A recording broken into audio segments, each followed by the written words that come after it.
Hello नमस्कार दोस्तों, स्वागत है आपका फिर से एक बार Modi education point YouTube channel पर। दोस्तों, बिहार में 12th का अर्धवार्षिक परीक्षा शुरू होने वाला है, तो उसके लिए हिंदी का 30 VVI गेस ऑब्जेक्टिव क्वेश्चन हम आपके लिए लाए हैं, जो कि 100% छपने का चांस है। तो चलिए आगे क्वेश्चन की ओर चलते हैं। तो दोस्तों, हम लोग आ चुके हैं अब क्वेश्चन की ओर। तो यहाँ पर जो भी आपको ऑब्जेक्टिव क्वेश्चन करवाया जाएगा वह सब क्वेश्चन बैंक से है, जो कि परीक्षा में छपने का ज़्यादा चांस है। ठीक है दोस्तों, तो चलिए बिना देरी किए हुए क्वेश्चन की ओर हम लोग चलते हैं। देखिएगा दोस्तों, यहाँ पर पहला क्वेश्चन है, गांव का घर शीर्षक कविता के रचनाकार कौन है। गांव का घर शीर्षक कविता के रचनाकार जो है वो यहाँ पर ज्ञानेंद्र पति जी हो जाएंगे। ठीक है। 2 नंबर क्वेश्चन देखिएगा, 1995 ईस्वी में परिवेश सम्मान किसे प्राप्त हुआ। परिवेश सम्मान 1995 ईस्वी में किसे मिला था, तो ओम प्रकाश वाल्मीकि जी को। ठीक है, यहाँ पर ऑप्शन डी आपका सही हो जाएगा। अगला क्वेश्चन देखिएगा दोस्तों, अगला क्वेश्चन है यहाँ पर, जूठन शीर्षक पाठ में किसने झाड़ू छीनकर दूर फेंक दी। झाड़ू छीनकर किसने दूर फेंक दी, तो इसका आंसर हो जाएगा लेखक ने। ठीक है, ऑप्शन बी हो जाएगा।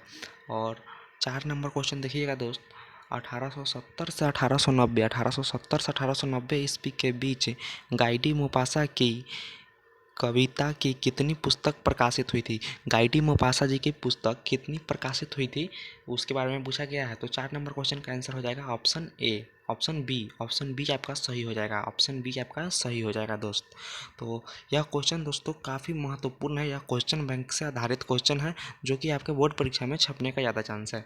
अगला क्वेश्चन देखिएगा दोस्त, 5 नंबर क्वेश्चन है, रस्सी का टुकड़ा शीर्षक पाठ के अनुसार काले चमड़े के बटुआ में क्या है। काले चमड़े के बटुआ में क्या है दोस्तों, इसे आप लोग अगर अपने दोस्तों के पास भी शेयर नहीं किए हैं तो शेयर एक बार ज़रूर कर दीजिएगा। ठीक है, और अगर चैनल पर नए हैं तो एक बार बेल आइकन को दबा दीजिएगा, सब्सक्राइब जरूर कर लीजिएगा। ठीक है, देखिएगा क्वेश्चन है यहाँ पर, रस्सी का टुकड़ा शीर्षक पाठ के अनुसार काले चमड़े के बटुए में क्या है। तो इसमें जो है 500 का फ्रैंक है और व्यापार से संबंधित कागजात है। ठीक है। 6 नंबर क्वेश्चन देखिएगा, कारमेन पहले कितने बच्चों को खो चुकी थी। दोस्तों, ये हर हाल में आप लोग याद कर लीजिएगा, इसका फ्री PDF आपको मिल जाएगा टेलीग्राम चैनल पर, डिस्क्रिप्शन में लिंक है, आप लोग ज्वाइन कर लीजिएगा। कारमेन पहले कितने बच्चों को खो चुकी थी, तो 3। ठीक है, कितने बच्चों को खो चुकी थी, 3। जौ का उच्चारण स्थान, जौ का उच्चारण स्थान क्या है देखिएगा। 7 नंबर क्वेश्चन है, जौ का उच्चारण स्थान आपका बी हो जाएगा, तालु। ठीक है, तालु आपका सही हो जाएगा। 8 नंबर क्वेश्चन का देखिएगा दोस्तों, कवर्ग चवर्ग टवर्ग तवर्ग पवर्ग किस व्यंजन वर्ण के अंतर्गत आते हैं। तो दोस्तों, यह जो है यह आपका स्पर्श व्यंजन के अंतर्गत आता है। ठीक है, ऑप्शन बी जो है आपका सही हो जाएगा, स्पर्श व्यंजन के अंतर्गत आते हैं। 9 नंबर देखिएगा दोस्तों, निरोग शब्द का संधि विच्छेद है। निरोग शब्द का संधि विच्छेद, तो ऑप्शन डी जो देखिएगा यहाँ पर निह जोड़ रोग हो जाएगा। ठीक है, निह जोड़ रोग क्या हो जाएगा, निह जोड़ रोग। ये आपका ऑप्शन डी सही हो जाएगा। उसी प्रकार 10 नंबर क्वेश्चन देखिएगा दोस्त, 10 नंबर क्वेश्चन है, 10 नंबर क्वेश्चन देखिएगा, निम्न में शुद्ध शब्द कौन है। तो यहाँ पर शुद्ध शब्द जो है आपका तत्व हो जाएगा। ठीक है, तत्व हो जाएगा, कौन हो जाएगा, तत्व। 11 नंबर क्वेश्चन देखिएगा, गजानंद माधव मुक्ति बोध, गजानंद माधव मुक्ति बोध ने किस विश्वविद्यालय से MA उत्तीर्ण किया, यानी कि MA की पढ़ाई जो है विश्वविद्यालय, कौन सा विश्वविद्यालय से किए थे। तो इसका आंसर हो जाएगा नागपुर विश्वविद्यालय।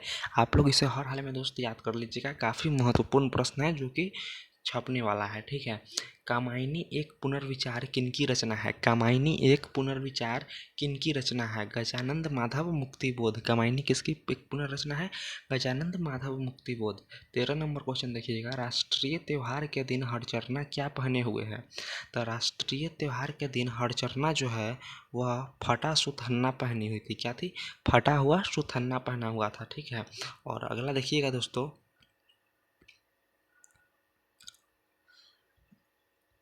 14 नंबर क्वेश्चन है। यहाँ आज का क्लास का 14 नंबर क्वेश्चन है, निम्न में से कौन कविता संकलन विनोद कुमार शुक्ल का है। इसमें से विनोद कुमार शुक्ल जी का कविता कौन सा है। तो देखिएगा, वह आदमी नया गरम कोट पहन कर चला गया विचार की तरह। ठीक है, वह आदमी नया गरम कोट पहन कर चला गया विचार की तरह। और 15 नंबर क्वेश्चन देखिएगा, एक तार लोहे का लंबा लकड़ी के दो खंभों पर तना बंधा हुआ है मतलब बंधा हुआ है बाहर, ठीक है। तो यह जो है दोस्तों, यह पंक्ति किस शीर्षक कविता में उद्धृत है? यह पंक्ति किस शीर्षक कविता में है? प्यारे नन्हे बेटे को जो कविता है उसी में है, ठीक है। किस में है? प्यारे नन्हे बेटे को उसी में है।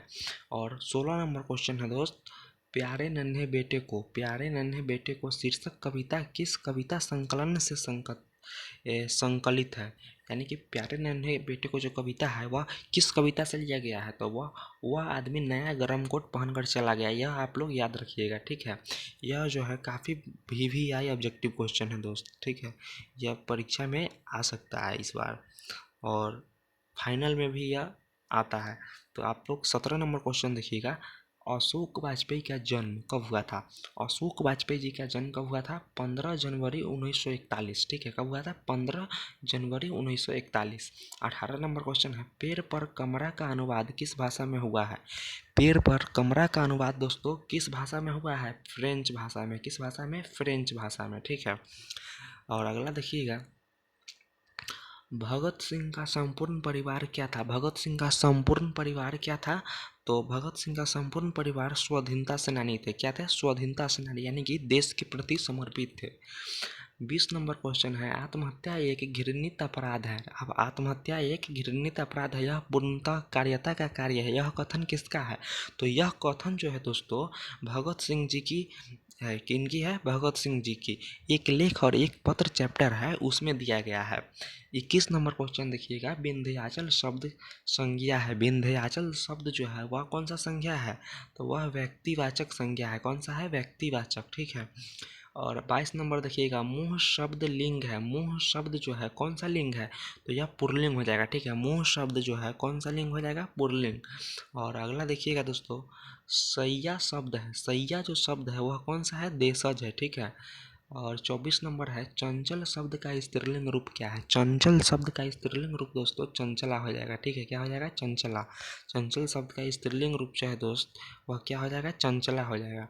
उसी प्रकार 25 नंबर देखिएगा, निम्न में संबोधन कारक का विभक्ति चिन्ह कौन है? संबोधन कारक का विभक्ति चिन्ह दोस्तों और हो जाएगा, ठीक है।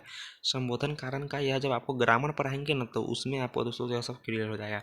26 नंबर क्वेश्चन है, शीला ने सावित्री जी को जी भर कोसा। शीला ने सावित्री जी को जी भर कोसा किस कारक का उदाहरण है? किस कारक का उदाहरण है? यह कर्म कारक का है, ठीक है। सावित्री ने शीला जी को जी भर के मतलब जितना मनाया उतना उसे कुछ सुना दिया, ठीक है। और 27 नंबर क्वेश्चन देखिएगा दोस्त, 27 नंबर क्वेश्चन है, जब कोई शब्द वाक्य में पिरो दिए जाते हैं तब क्या कहलाती है? तब वह पद कहलाती है। क्या कहलाती है? पद। निम्न में से द्रव्यवाचक संज्ञा, द्रव्यवाचक यानी कि जिसे नापा या तौला जा सके उसे द्रव्यवाचक कहते हैं, ठीक है दोस्तों। पानी यहाँ सही हो जाएगा। हिंदी में कुल कितने सर्वनाम हैं? तो सर्वनाम, इतना आसान आसान क्वेश्चन दोस्तों पूछा जाता है, ठीक है। हिंदी में कुल कितने सर्वनाम हैं? तो 3, ठीक है। और 30 नंबर क्वेश्चन का आंसर देखिएगा। 30 नंबर, वह कौन है जो वहाँ सो रहा है? वह कौन है जो वहाँ सो रहा है? किस सर्वनाम का उदाहरण है? तो यह प्रश्नवाचक है, ठीक है। इसमें प्रश्न किया जा रहा है, पूछा जा रहा है, ठीक है। 31 नंबर देखिएगा, बालकृष्ण भट्ट के पिता पेशे से क्या थे? तो बालकृष्ण भट्ट जी के पिताजी पेशे से दोस्त शिक्षक थे, ठीक है। क्या थे? शिक्षक थे। और यहाँ पर दोस्त अगला क्वेश्चन देखिएगा, यहाँ पर 32 नंबर है, उसने कहा था शीर्षक कहानी के लेखक है। उसने कहा था शीर्षक कहानी के लेखक है चंद्रधर शर्मा गुलेरी जी। 33 नंबर क्वेश्चन है, उसने कहा था कहानी में लहना सिंह कहाँ का रहने वाला था? तो लहना सिंह जो है दोस्त माझे का रहने वाला था। कहाँ का था? माझे का। 34 नंबर देखिएगा, लोकनायक के रूप में कौन प्रसिद्ध हुए थे? तो लोकनायक के रूप में जयप्रकाश नारायण जी अपने प्रसिद्ध हुए थे और इनके बचपन का नाम बाउल था।